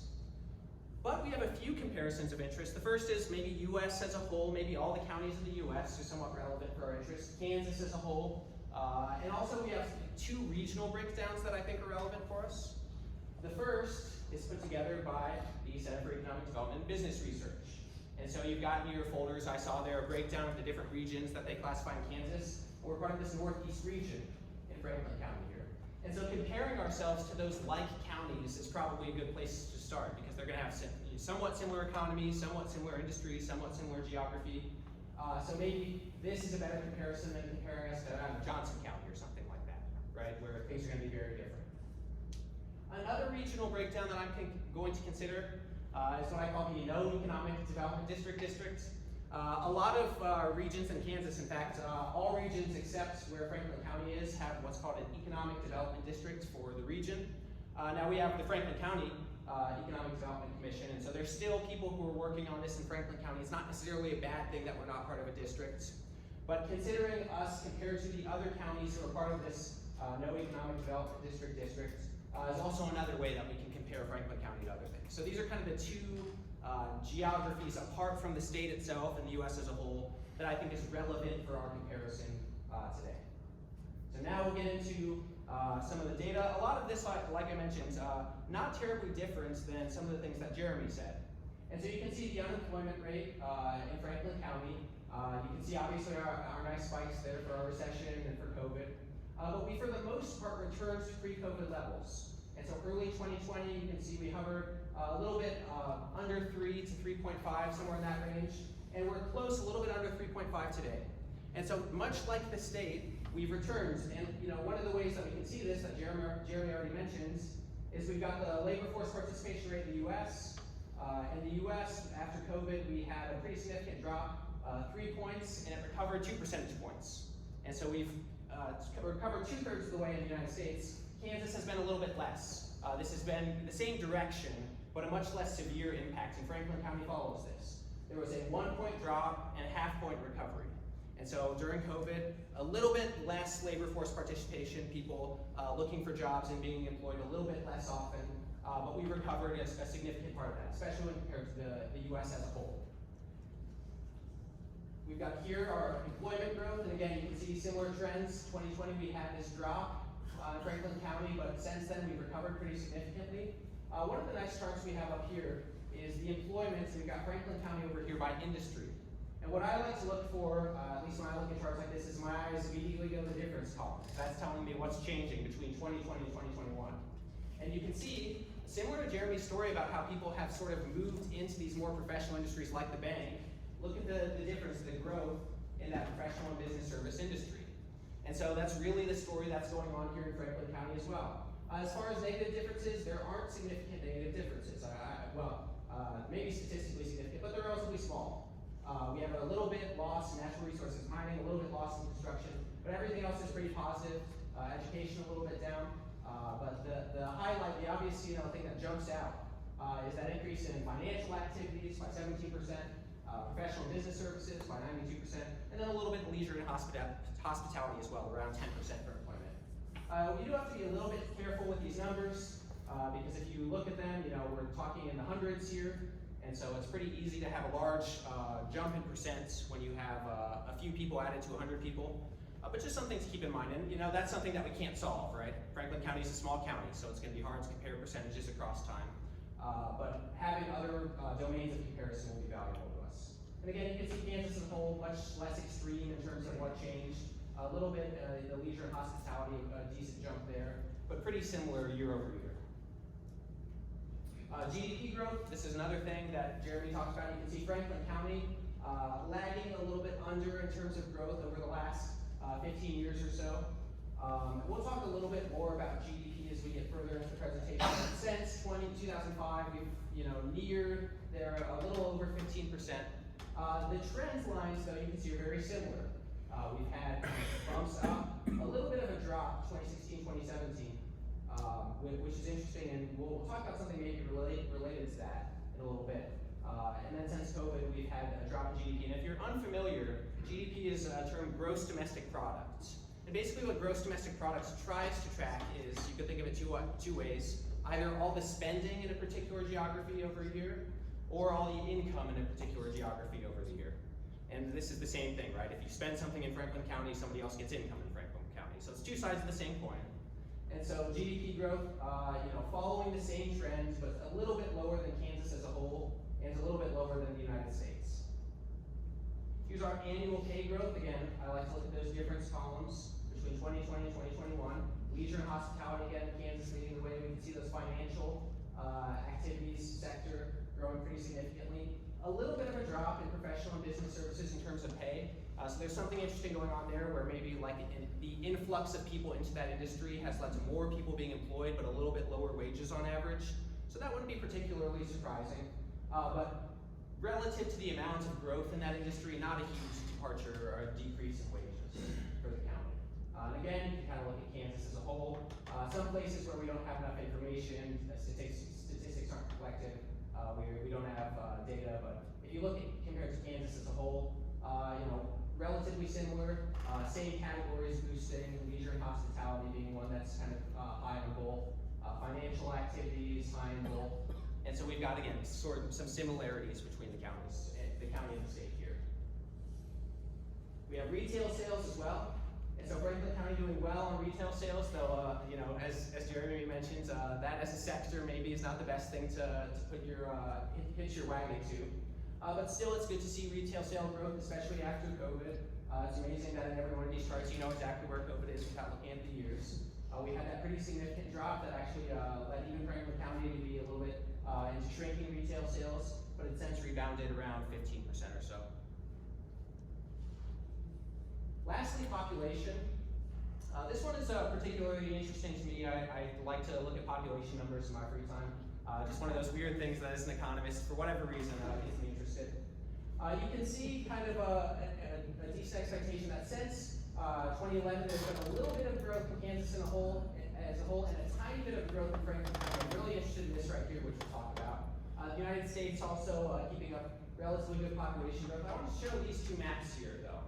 On the left hand, we have the Kansas population change over the last decade, comparing 2020 to 2010. And then right here on the right, we have population changes from 2020 to 2021. And the way that you can kind of interpret this map is green is growth. That's the easiest way to think of it. Red is shrinking. And so the deeper red it is, the more the county is shrinking. The deeper green it is, the more it's growing. And so I've looked at these numbers, and basically we can see some pretty constant trends across Kansas, which is what you would expect. Urban areas have been growing, rural areas have been shrinking over the last 10 years. But there's kind of an interesting thing that after COVID, this trend slowed down pretty noticeably. In other words, rural areas are still shrinking, but they're not shrinking nearly as fast as they were before COVID over the last 10 years. And urban areas are still growing, but not nearly as fast as they were before COVID. There's a lot of possible explanations for this, but we did see a pretty significant across the country flight away from cities after COVID, whether that was due to policies, whether it was due to people not liking to live in dense areas. I don't know the reason exactly, but it could be that the case in Kansas that we're in for sort of a reversal. I will say though, in terms of population growth, the loss from big cities or the slowdown from big cities in growth is actually outweighing the reduced slowdown in rural areas. So Kansas is going to start to see declining populations if things don't turn around.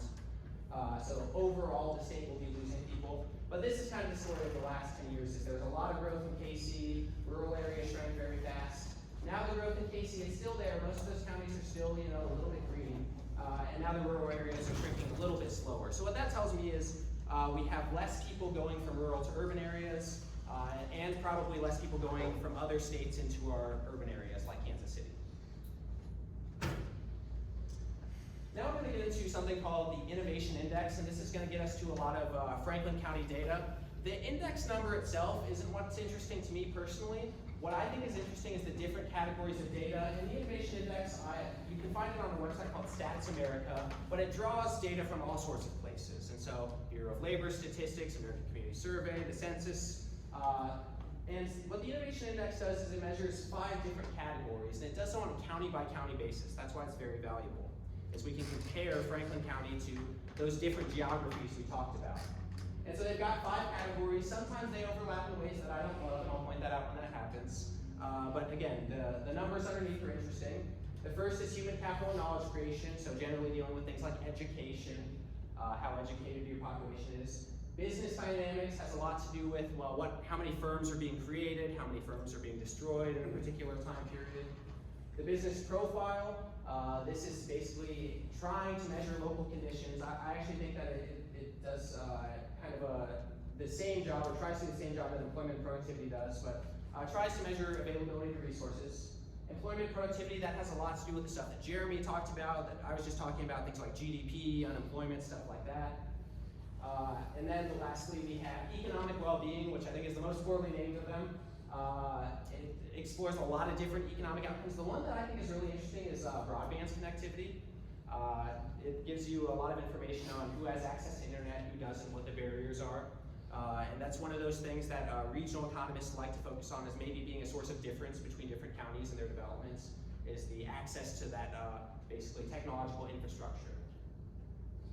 And so I just compared, in each of these charts here, we're going to have Franklin County is going to be this far left, and Kansas as a whole, and then we'll have two different regions, the no economic development region, or no economic development district, and the Northeast, which is the Center for Economic Development and Business Research's region. And what we're doing is we're comparing numbers. How the index works is they basically take a bunch of numbers and they average it out across the United States to be 100. And so the average county in the United States is 100 in these categories. But again, I don't care so much at Kansas compared to the average of 100. I care about Franklin County compared to these different regions, because it's going to tell you the ways in which they're different. And so one of the interesting things that I was kind of surprised by is that Franklin County has a lot higher educational attainment than Kansas as a whole. A little bit less than the rest of those two regions there, the Northeast regions, but more than Kansas as a whole. But really the driver of this, which actually might not be such a good thing to be honest with you, is Franklin County has a large portion of the population that has some college attainment. Now in general, you might think of that as a good thing. More college classes are better than none. Though there does seem to be a relationship between inequality and people who don't finish college. And so it may be the case that the financial burden, the debt that you take on from going to college and not finishing actually outweighs the benefit of the classes that you took and the things that you learned. Not at Ottawa University, but maybe other universities like that. So it appears that Franklin County has more educational attainment, but some of that is people who went to college and not finished. There's also, and I see this as an absolute positive, a very high associate degree attainment. In fact, it's the highest out of any, if you compare it to the regional averages or compare it to the state. We have a high degree of people who achieve associate's degrees, and so a decent college education level there. We have relatively low STEM for our areas. In other words, that's science, technology, engineering, and mathematics degrees.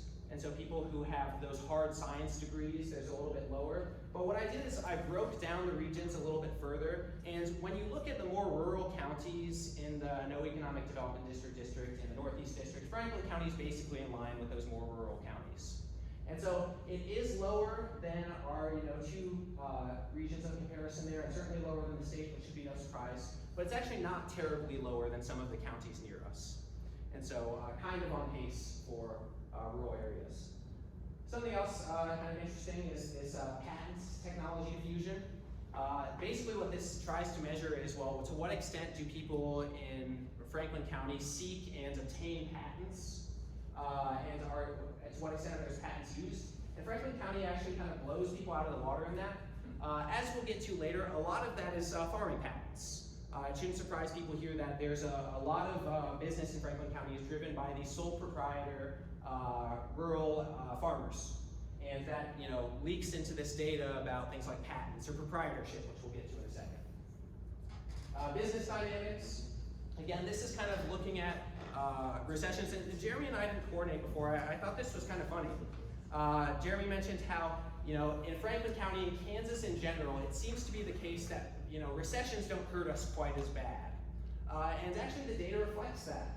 We have this high establishment expansions to contractions ratio. What that means is that when we have a boom in Kansas, like an economic boom, whether it's in the United States or Kansas, it helps Kansas cities and counties a lot. But when there's a recession or when there's a contraction, it doesn't hurt us quite as much as other people. And so this is kind of a reflection of that fact that we have the comfort food, for example. So maybe the restaurant industry in Kansas and Franklin County is not hurt as much as the restaurant industry in New York City, for example. And so we have a decent story there. Maybe like the downside in terms of the business dynamics category is that we have a relatively low, and this is whether you compare the regions or individual counties, relatively low establishment births to deaths ratio. And what that means is businesses in Franklin County tend to die relatively quicker than they do in other counties and aren't replaced as fast as they are in other counties. In other words, we might not lose businesses over time. 100 is not just keeping the current number of businesses, 100 is the county average. But we don't gain businesses as quickly as other counties do. That's a good way to think about this. And so decent anti-fragility, decent good place to fight against a recession here in Franklin County, but it seems like relatively slow business growth. Again, even compared to the Northeast counties that are pretty similar to us. Our business profile, our overall score for this category is relatively low, but you'll notice it's not out of line with the other regions. In fact, it's right on money, and there's a reason for this. What this category weights really highly is investment. And so like if you have a venture capital person coming in and investing money in firms in your county, you have a really high score. And once you realize that, well, you realize rural counties just in general don't have a lot of venture capitalists running around and investing in people. Same with foreign direct investment, just not a whole lot. But I mentioned earlier, the one, maybe saving grace in this category for Franklin County is you look at proprietorships, and we've got this interesting category, farm operators with internet access. Again, I think the categories are all sorts of weird for this index, because how this is linked with that, it's a little bit unclear to me. But it's two good stories. The first is that the rate of business ownership in Franklin County is actually relatively high, that we have a lot of business owners here. A lot of people seek to develop businesses in Franklin County. And compared to not only Kansas, not only the country, not only Kansas, but the areas next to us too, our farm operators tend to have more internet access. In other words, the people who are running farms tend to be more connected to the grid of our internet infrastructure. And so insofar as having internet, being connected to that grid is a positive development for the farmers in the state, certainly, or in the county, certainly some good things there. Employment productivity, I don't have much on this slide because we're basically right on par with the surrounding region. We kind of talked about Franklin County, its GDP, job growth. Patents are also thrown in this category in a different way of measuring it. But what you can see from this category is we're just not very much different. A few points lower than one region, a point higher than another region. Once you get this small in terms of the index numbers, 1 point here, 1 point there, it's not a severe difference. So don't have much to say on the employment and productivity end of things here. And lastly, economic well-being. As was pointed out before with that GDP number being a little bit lower for Franklin County compared to Kansas as a whole, we have a slight regional lag with that economic well-being. And so we're 138 for the county, whereas our close regional counties are 145, 147. But that point of interest is that we have kind of a weird thing here where farmers have high broadband internet connectivity, but actually Franklin County as a whole has low broadband internet connectivity. So our farmers are plugged in, but some of our other residents aren't, which is kind of odd. And so you can see here, Franklin County compared to the two districts that we're interested in, relatively lower broadband adoption. And this red category, that means it's reverse scored. You could think of that as like higher numbers are bad. We've got a pretty high number there. And higher than the regions towards us. So we have a significant amount of barriers. They would put legal or interest from companies in actually adopting broadband on the part of people. And that makes sense to me. I live in a place where I can't get broadband internet here in Franklin County. So that's not super surprising. So interestingly, our farmers are plugged in to the internet, but the county as a whole does not seem to be. Lastly, the last piece of my talk here, I want to get into some institutional considerations. And this is somewhat state level, but it matters on a regional level too. We don't have as much data on the regional level for this as we do on the state level or on the country level. But I do want to talk about it because of the important implications. There's a lot of dispute on what causes economic health among economists, decades and decades of debate. But one relatively agreed upon thing is that the rules, the laws, or another word that economists like to use is the institutions matter a lot. In other words, your laws, your rules are really going to affect your ability to grow. And so we have here at Ottawa University, one of our alum, Dr. James Gwartney. He's responsible for developing something called the Fraser Institute's Economic Freedom of the World Index. I shortened it there, I shouldn't have, because there's another index that's titled Economic Freedom Index, so kids can either look for the Fraser Institute and Jim Gwartney. That's the one you want to look at. Basically, this index has 5 categories. Size of government, legal system and property rights, sound money, freedom to trade internationally, and regulation. And what Jim and his coworkers do on this is they try to compare, first off, country by country, how free different economies are, how free businessmen are to pursue opportunities. But it also is done on a state-by-state basis. And so here's a few of the results from this. We can see what Jim does is he divides different countries into quartiles. And so the most free top quarter of countries, the least free top quarter of countries. We can see some obvious relationships here. The freer countries tend to be in terms of their economy, the more income they have per capita. And this is basically true across the board. Pretty significant results there. Another example, life expectancy. The bars aren't quite as far apart there, but the relationship is the same. That as you become more free as an economy, you tend to move to the range of having a longer life. We also, you might think, well, in those really free capitalist economies, it's really unequal, but they also find that that doesn't actually tend to be the case, that really the most free countries, the poorest 10% actually have the largest share of income relative to the least free countries. And so, again, basically what this is showing is there's more income, longer life, and more equality in these more free countries, according to those 5 categories that I looked at before. State level data, again, a little bit harder to come by, not so many breakdowns, but state level we can see some other indicators that are similar to this.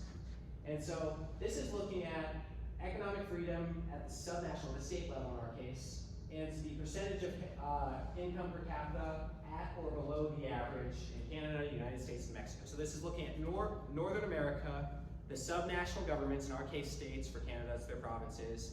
And what you find is when you look at that data, is that those in the most free regions, in our case again the states, tend to have the highest share of income. And so kind of similar to the data we found at the national level. And actually the most recent, and so here's the most recent Economic Freedom of North America Index from 2021 actually lists Kansas now in that most free quartile. This actually relatively recent developments, where across those 5 categories in 5 years, Kansas has improved enough to move in that top quartile. So as far as institutions go, you might be wondering, well, what does this have to do with county level health? One of the big things mentioned, one of the big categories here, is this, let's see, where is it? Regulation category. On a county level, the regulation categories that tend to matter are things like, well, how long does it take to get something built, right? On a county level, we don't have much control over our access to sound currency or anything like that. That's more of a national level. The categories that matter more for county level are things like regulation. And insofar as we measure Kansas, Kansas actually does pretty well compared to other countries. So that's all I have.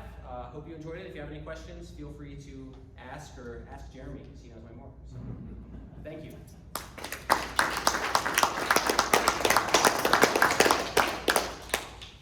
we got time for questions and discussion? I have a question. Sure. There was a slide really early in your presentation. All right. That showed the different business sectors. Yes. And some of them just are off the chart growth rate. Yes. And is that the one? One showed that professional business There we services go. at 92%. Yep. And Kansas at 2%. Now, us being kind of a relatively low population county, there must be some anomaly that created. So, I'll make a comment. So, this is using a survey. There's 2 surveys that look at businesses in a community. This is the quarterly one, which is based on business filings. So businesses have to file by law for unemployment insurance claims, and that's how the state collects it. There's another one which is called a current employment statistic, which is a survey. The problem with this one is they don't correct changes when they reclassify a company. So this anomaly could be, there was a business that they thought was more financial last year, and now they think there's more professional. They don't go back and correct the previous year.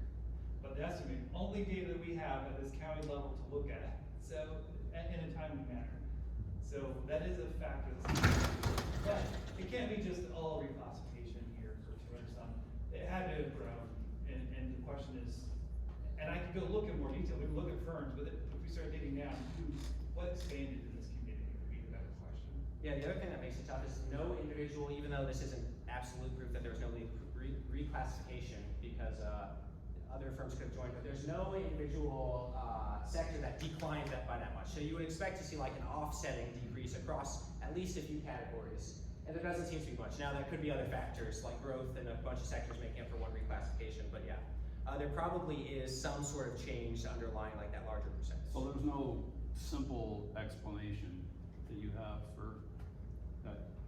So, not without digging a little bit more, and then maybe, is Paul still here?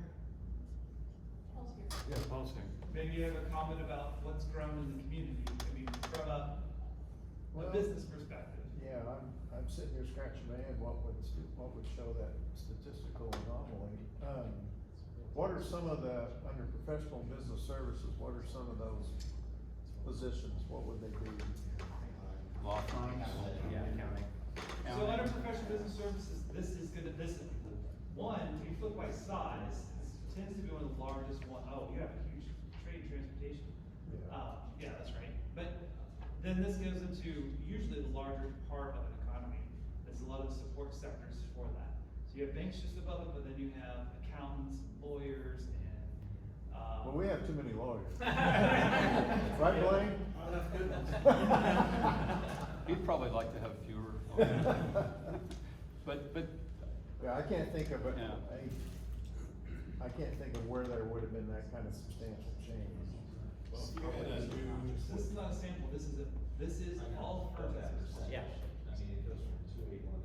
Yeah, he said that you're going from small numbers and it makes it look big. But still, 300 new jobs. is, Yeah, you know, and that's what I'm trying to figure. where seems a this- little odd. If you have a new regional bank land in Franklin County, does that pull employment data from other branches that aren't necessarily Franklin County? So the way this is, yes, this is the QCW, so this is the firm level, so when they report their filings, Okay, if that's what if it they, is. if they report them even though they're somewhere else, it's based on who they're employed by. So it's possible you can have something that is a headquarter region that's here, but they're Yeah. physically somewhere else that's happened, and it could have been a switch for a headquarters. But that is different. Yeah, though I would think banking would probably be under financial activities, in terms of. So it's accounting, bookkeeping, computers, systems design, management, there's a lot of that, so headquarters, that management and technical services, and management companies is in this. Yeah, this is the problem as you get more and more into county, you know, you get more and more granular with the data, it becomes easier and easier to have, you know, maybe it is like growth in this industry, or maybe it's a statistical anomaly, so. Yeah, I'm kinda thinking it's what you said before, is there was an adjustment made as to, from one year to the next, in the classification. Yeah, but it has still grown, so I mean. Yeah. Yeah, and one of the nice things is the bottom line. The university's in this too, probably. Yeah, This we- one, because this Yeah. one is probably because you're private, it You might haven't be over grown. in this as well. Oh, yeah, we've had a little uptick, but anything Wellsville, intermodal-ish growth? There that would affect it?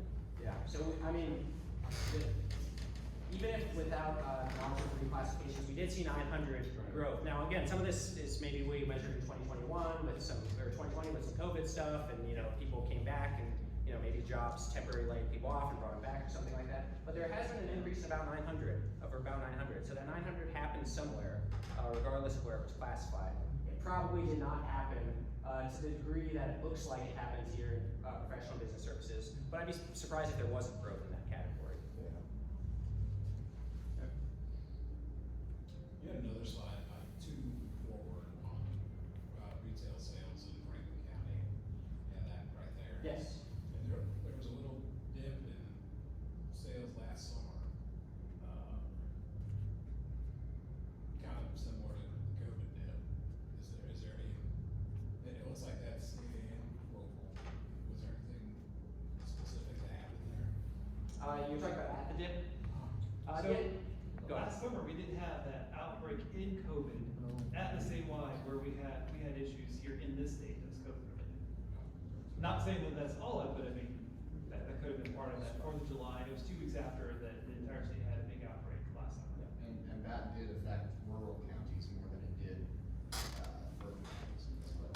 Notice this, that, I mean, during the pandemic, this is one of the things that I saw, some people saw that I was in Atchison, they also had a factor like this. So the big urban market, those retail dropped. But markets like this, you had more demand for retail because people could, instead of driving to the next county to work, they stayed here and kept consuming. And that means increased consumption for that. So your county's benefiting, your city's benefiting from this overall shift in that demand, which means that changes jobs. So honestly, part of your reason why you're lower income is because you had a shift in more retail sales, a more retail sales kind of employment, which is low income. So that's a shift composition, not really a lower income, but that brought it down some. So this, I mean, this is good as a driver for consumption as a tax revenue for governments. Yeah, our sales taxes have been strong. Sales tax revenue.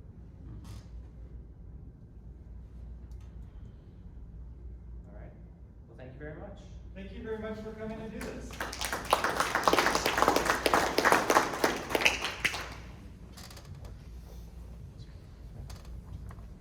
I don't have anything else.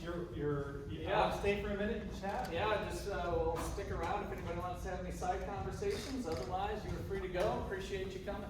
Can I make an announcement? Yes. Since we're all here, we're interested in economics. Tomorrow, Rotary meets, and our speaker tomorrow is actually gonna talk about the economic impact of agriculture in the county.